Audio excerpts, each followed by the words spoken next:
Welcome, everyone. Welcome to this third episode where we are going to talk women's health with Dr. Fliedner. My name is Neeti, and as you guys know me, I am owner of Back to Basics Functional Nutrition here in Dallas. And the purpose behind doing this live series with a guest from my integrative medicine world is to have different and non-conventional approaches that are not very much known. So that is the idea behind doing this live series, so that we can talk all things functional, all things integrative, and make you aware of those. So my guest today is Dr. Thomas Fliedner. Dr. Fliedner has extensive 30 years of experience in women's healthcare and has helped hundreds of women in different phases of life at North Texas Vitality as well as North Texas Ob-Gyn Associates. And not only that, he utilizes the state-of-art technologies to help his patients recover faster. And he has also mastered minimally invasive robotic surgery, which results in quick recovery and less pain. And when he is not in his surgical room, what I admire most about Dr. Fliedner is he takes extra time to truly listen to the concerns of each of his patients. And that way he's able to address burdensome health issues and restore wellness. So a lot to talk about today about all things women's health with Dr. Fliedner. So officially welcome, doctor. Thank you very much, Nita. I appreciate this opportunity to discuss an important topic. Yes, absolutely. And we can go on and on about women's health, but in the best interest of our time today, we have narrowed down the scope. And so we will be talking more about a very common disorder which many women are struggling with, and that is polycystic ovarian syndrome. Those who have polycystic ovarian syndrome, they know that it is commonly we use the acronym as PCOS. So when I said PCOS, obviously they know for the people who are suffering. So let's talk about the basics and myths, and let's get to the root of why it is happening and what's going on here, doctor. Sure. Well, many things are considered a vital sign. Your pulse, your blood pressure, your breathing, even your height and weight, they're vital signs. So a vital sign in a woman is her menstrual cycles. They are supposed to be anywhere from 3 to 5 weeks from the start of one to the start of the next one, supposed to bleed less than 7 days and not really passing blood clots. And whenever something is out of that range, there's something off balance. There's something wrong with that vital sign. So it should clue someone in to say, I should get this evaluated. It may mean something important for my health. And so that is a common issue that we often see in our office is abnormal cycles or something wrong with the bleeding pattern. Probably the most common cause of that is just pregnancy. So it's a knee-jerk result. If there's something wrong with your cycle, do a pregnancy test. But apart from that, the next most common cause of irregular cycles is polycystic ovarian syndrome, which in its simplistic way, you could just say is a hormonal imbalance. There's something wrong with your hormones. But more important than that is there's something causing that. It doesn't necessarily start in your ovaries, but ovaries are a way that it is manifested. Gotcha. And that leads to abnormal menstrual cycles. So I know we have so many adolescents who have abnormal menstrual cycles. So I know nowadays teens, including my own, their first stop is Dr. Google. So they would be browsing that and they'll be like, oh, abnormal cycles. They self-diagnose themselves with PCOS. So does abnormal cycle mean PCOS, doctor? Oh, there are, so in the, before, I mean, with women in their 20s and between 20s and 40s, they do tend to have very regular cycles. But when you first start having cycles in your teens, or when you get close to the end of your cycles in your late 40s, early 50s, your cycles just naturally become less regular. Your ovaries just aren't working as well. Systems aren't, working, in a normal cyclic fashion. So it's challenging to diagnose PCOS in those time ranges because there's overlap with normal. And typically, if someone comes in with a concern, it could be a number of things that cause that. So we should do a number of tests. There is no specific one test for PCOS. It's kind of a rule out other conditions to see if PCOS is the cause of it. It could be a thyroid problem. It could be a pituitary problem. It could be other things that cause it. Right. And I guess that is what makes the diagnosis difficult and hence the treatment difficult, because we don't know if it is PCOS. Yes. PCOS, like a lot of diseases, isn't just one thing.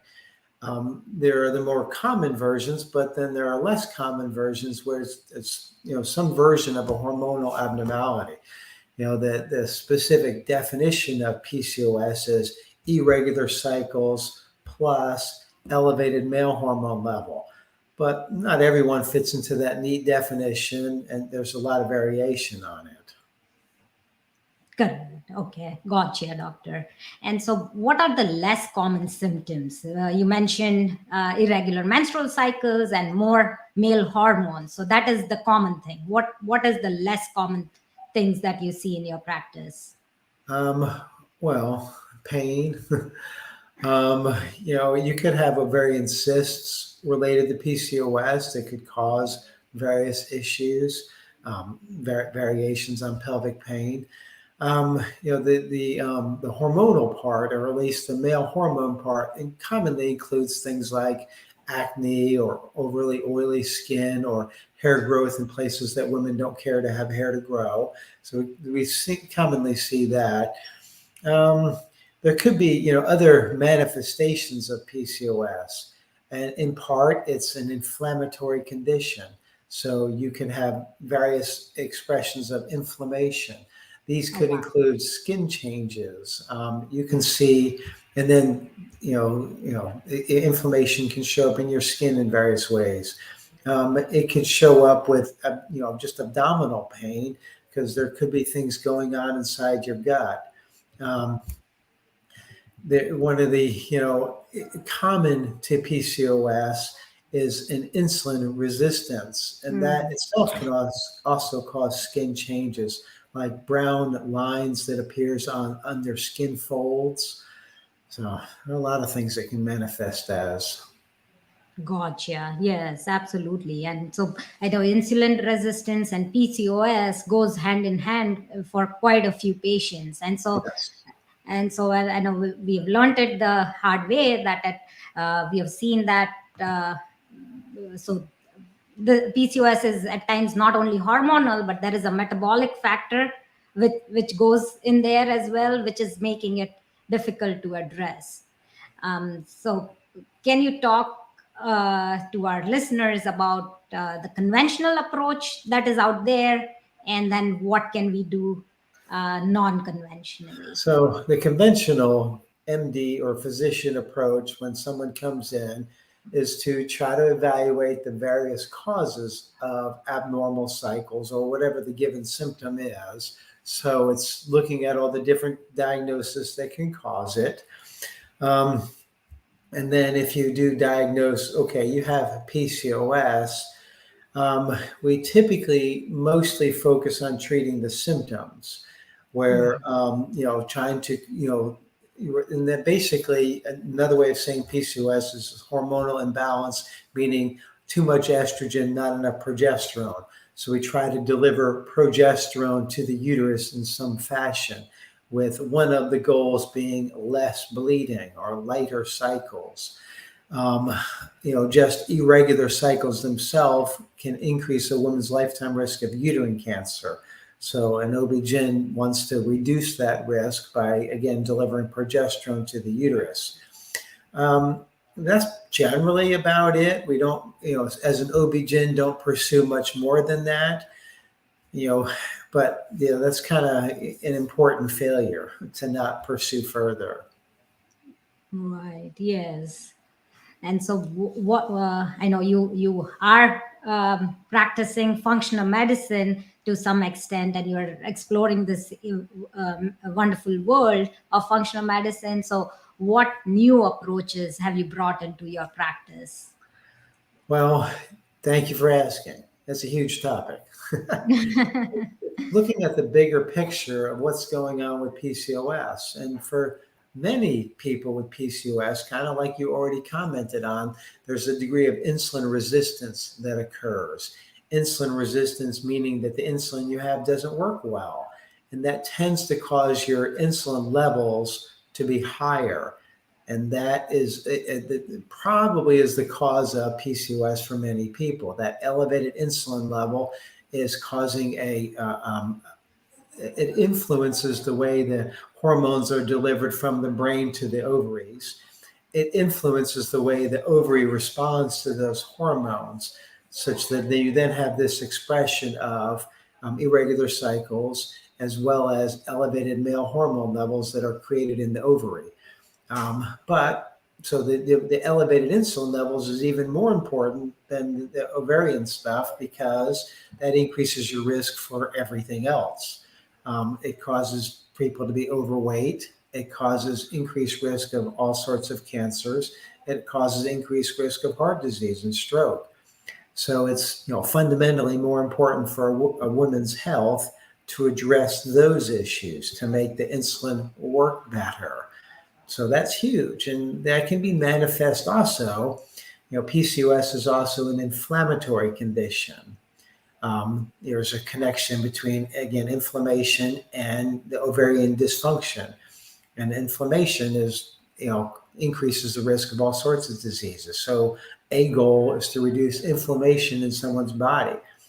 And then, looking at what makes the insulin resistance go up is very much related to what's going on in our guts, in our intestines, and the microbiome that is in our guts. That has a huge influence in the way our bodies work. So you really want to improve your microbiome. So it's kind of those three things that are important to address for anyone's health. You want to reduce insulin resistance. You want to improve the gut microbiome, and you want to lower someone's inflammation that's present. Wow. Yes. So from what I'm hearing, it seems more like a systemic condition and not just hormonal. All our health, we all start with genetics. Each one of us is unique. Each one of us has unique genes. And then it's the way the environment we live in, and we can up or down regulate our genes, but then how those genes are expressed based upon the environmental conditions we live in. And so when you come in to see a doctor, we often will do screening tests. The purpose of those screening tests is trying to identify what area of dysregulation does this unique person have, because we all have this, something's wrong with our system. So we all have some degree of dysregulation. Once you can identify that, then you have something that you can then try to modify, and you can track over time to see what you can do to improve this, to make our bodies work better and healthier. And so PCOS is a great example of a version of dysregulation in our body that you can then measure and track over time to see how you're improving your health, so that your bodies will feel better, work better, and reduce your risk of all sorts of diseases. Most people die these days of preventable diseases. They're all lifestyle causes. Most people, again, heart disease, cancer, diabetes, these are all modifiable conditions based upon our lifestyle. Yes. And it's 100% lifestyle disorders. We call it chronic diseases, but they are coming from our lifestyle, unfortunately. Yeah, but it gives you a handle, something you can work on, something to understand the importance of how this impacts your health. And then you make personal choices. You may choose to live that way, but that's your personal choice. At least Choice. it's better informed now. Yes, exactly. Correct, doctor. And so I know that we do have, for if there are symptoms for PCOS, we do have pills, we do have hormonal supplements that we use. But to address the systemic issues which are going on, we dig, as a functional medicine practitioner, you dig a little deeper to help them understand inflammation, help them understand insulin resistance, such that when all those criteria are addressed, the patient starts feeling better. Yes, that's huge. Yes. And so when they come in, doctor, what are some tests that you would run at baseline? So I know the diagnostic criteria for PCOS, you mentioned that, but when you open when we open the can of worms for in our functional medicine world and want to dig deeper, what are some tests you would run apart from the commonly Well, ordered the tests? common test to do with someone who has PCOS, again, you rule out other things. So you check thyroid, you check a prolactin level, which is a hormone Mhm. from your brain that can affect your cycles. But then you look at your hormone levels, the ratio between your LH and your FSH, because FSH is supposed to be greater than LH. These are Yeah. both hormones that are released from the pituitary that are involved in your ovarian cycles. You commonly, especially if you have elevated male hormone effects like hair growth or acne, you can check male hormone levels, DHEAS and testosterone. But if you don't have that male hormone effects, it's not so important that you test those things. Um, and then you look at trying to check other health issues, like fatigue is a common symptom with PCOS and other health things. So you check a blood count, check a ferritin level, see if someone's anemic from the degree of bleeding that they have. Check a metabolic profile. You want to be looking at the liver, because sometimes elevated LFTs could point to non-alcoholic fatty liver disease, which is connected to insulin resistance. You check your chemistries, make sure that if there's anything abnormal there, and then some version of screening for diabetes. While the simplest thing is a hemoglobin A1C level, which gives you your Mhm. average blood sugar for the past 3 months, it's better to do fasting insulin and ideally a 2-hour glucose tolerance test to see how that's gives you. It's much more sensitive. The an abnormal A1C is kind of the late example. If early, or you can test earlier on in the disease to see that the insulin is abnormal. That shows up years before an abnormal A1C will show up. So Mhm. ideally, you're doing a 2-hour, fasting glucose tolerance test, including your insulin levels. That's much more sensitive for insulin resistant, or than just checking an A1C. So that battery of tests can give you a lot of information. If you have abnormal bleeding, you can do a pelvic ultrasound to look at the uterus and see if there's something else like fibroids or other growths. It's not so important that you see the polycystic ovaries, because that's not necessary for the diagnosis. And it's just, gee, it's interesting, not necessarily important. But pelvic pain itself is a reason to do an ultrasound too. Gotcha. Yes, and I love the idea that you are doing more tests, because I have I had heard it once that blood test never lies. So I love that idea that when we use that, we know what's going on, because Yes. when on a day to day basis, when I'm seeing clients in my office, yes, they might not tell me accurately what they ate yesterday or the day before, but their blood test is going to show what they are eating. So Yep, that, very true.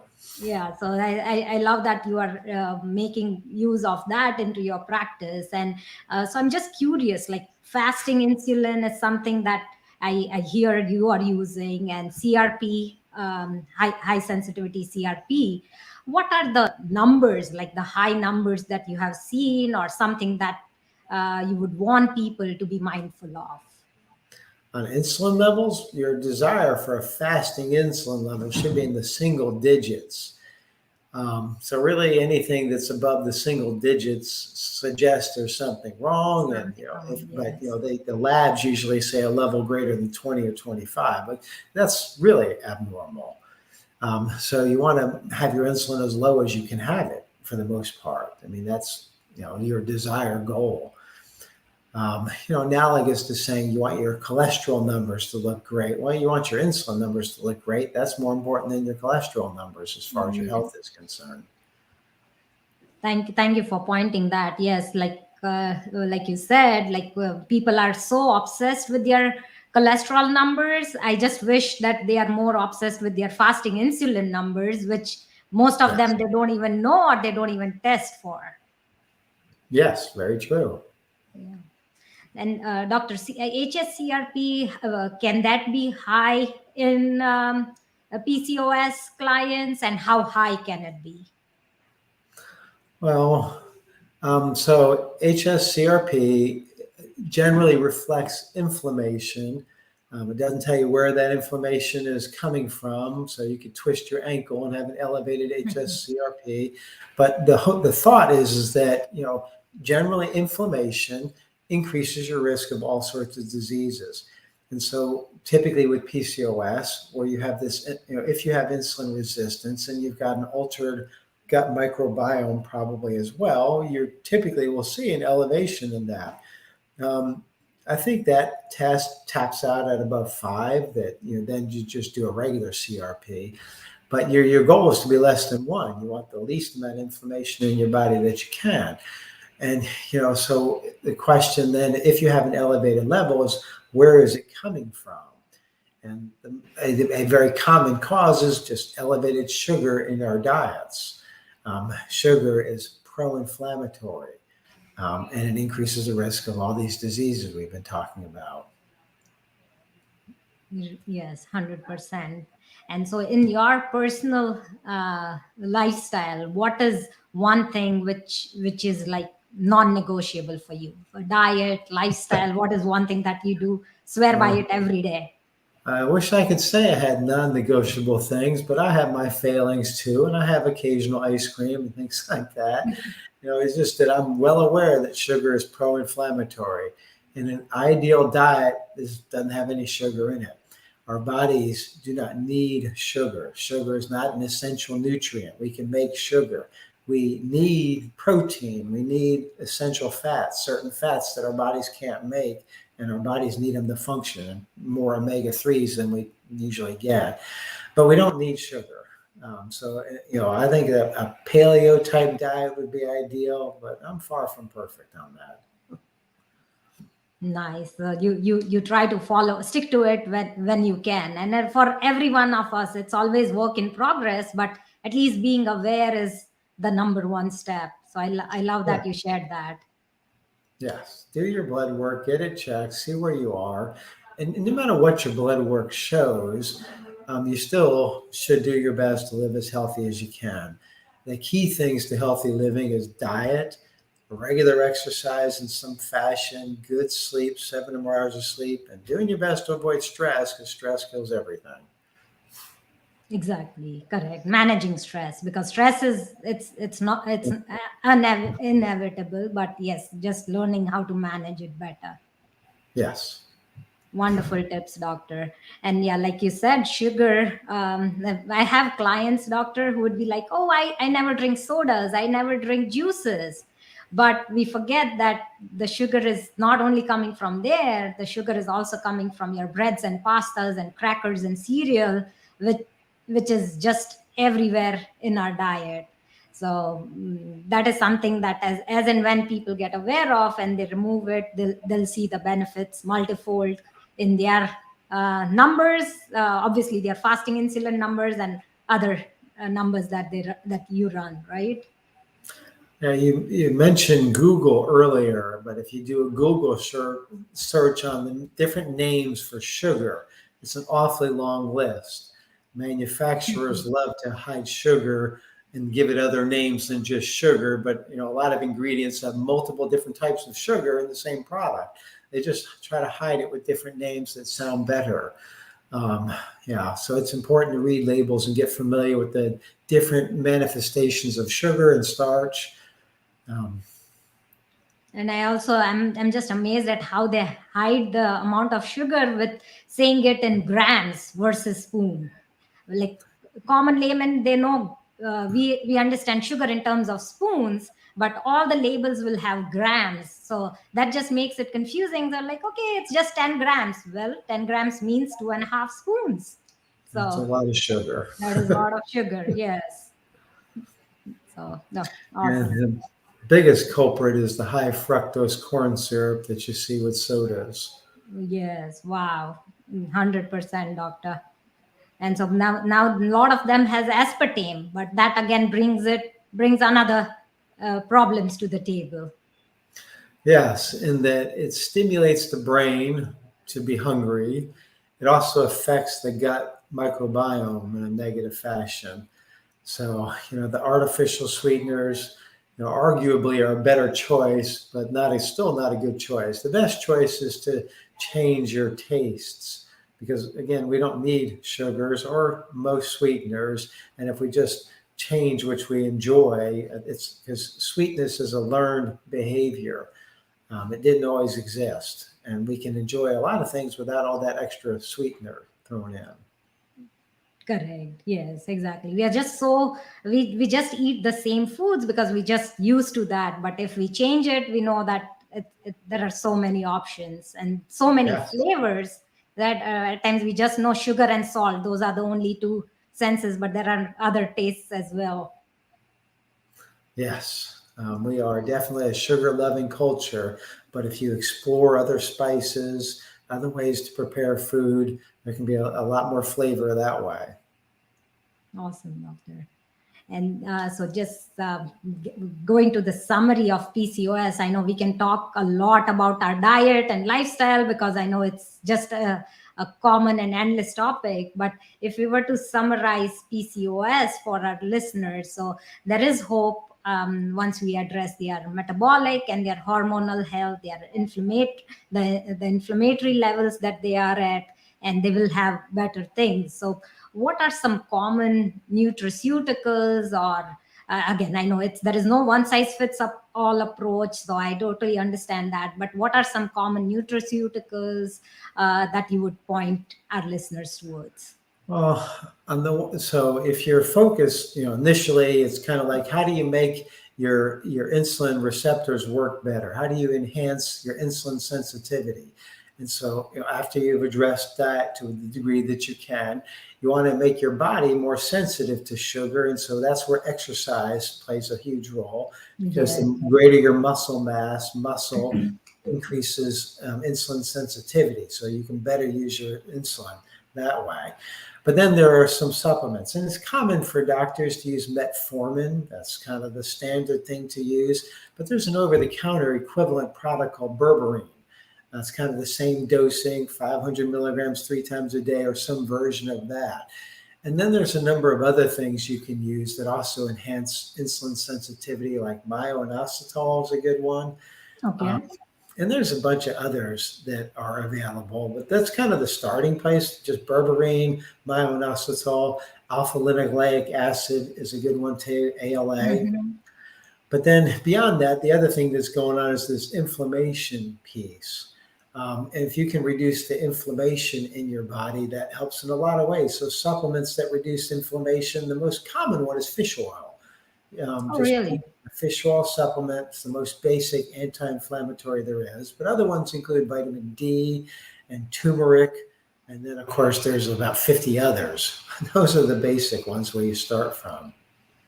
Awesome. That's a great list to begin with. Like you said, myo-inositol, berberine, fish oil. Those are a great one to begin with. But Yes. and that's awesome. But can you talk to a little bit more about incorporating circadian rhythm, and what do you think on that terms for our PCOS clients? I'm sorry, incorporating what? Circadian rhythm, the Oh, sleep yeah.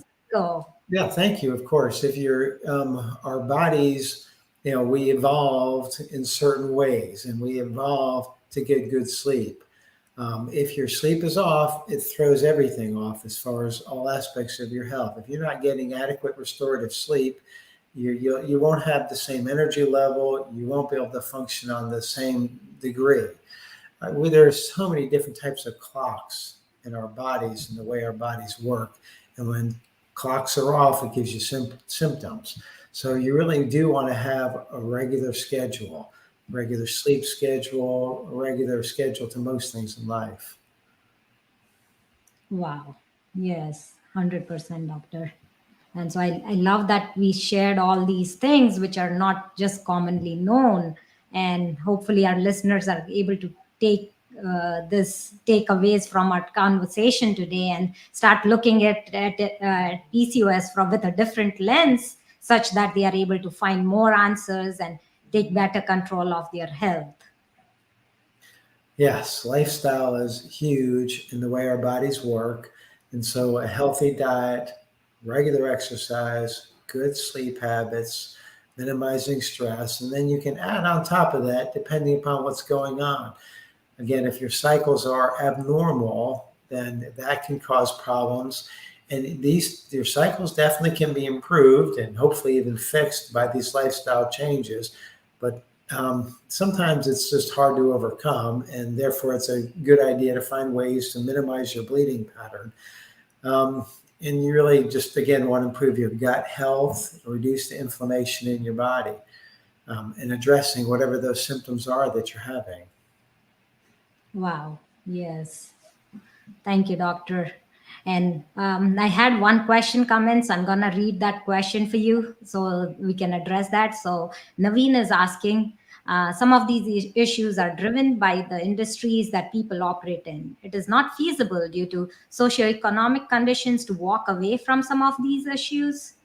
So, we understand that. But what is your advice to offset those risks? And are there any offset behaviors that people can adapt?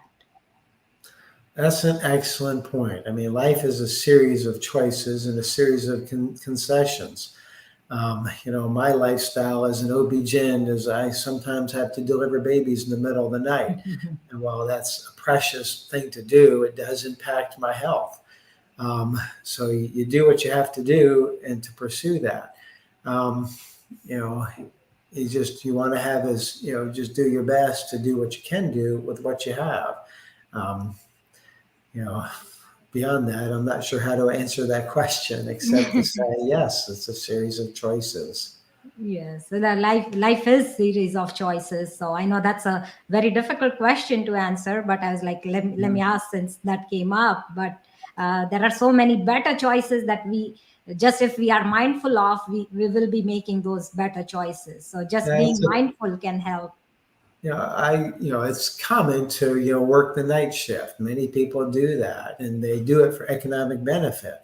Hmm. Um, but that does take a toll on your health. There are some studies that show if you do that for a decade or more, it'll take years off your life. Wow. Um, it impacts us. And but again, it's personal choices. Some people may say that's my priority. And so it's as long as you're informed that it's your personal choice, then sure.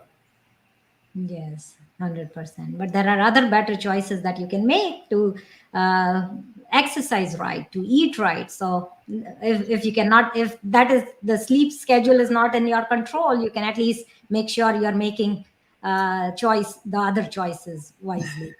Yeah, but there's also an order of hierarchy where some people will say, "Well, I'm going to get up at 4 a.m. to go exercise and only sleep like 4 or 5 hours or something." Sleep is actually more important than exercise.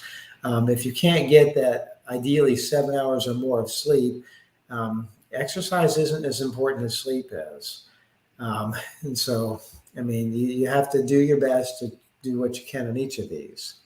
Right. Yes, like you said, hierarchy of needs. Yes, sleep definitely tops exercise, but in our culture, it's the other way around. Like I've also commonly seen patients who wake up very early and they deprive themselves of sleep So Yes. I know that is something to be mindful of. And like Dr. Fliedner said, and I've seen it multiple times, yes, focus on that sleep. The circadian rhythm, your sleep schedule not only affects uh, the amount of calories you are burning, but it affects your metabolic, your inflammation, everything.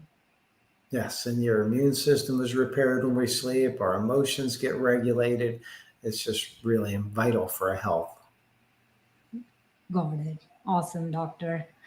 Thank you so much for your time today. And just as we are switching off, is there any one key pointer that you would like to share with our listeners?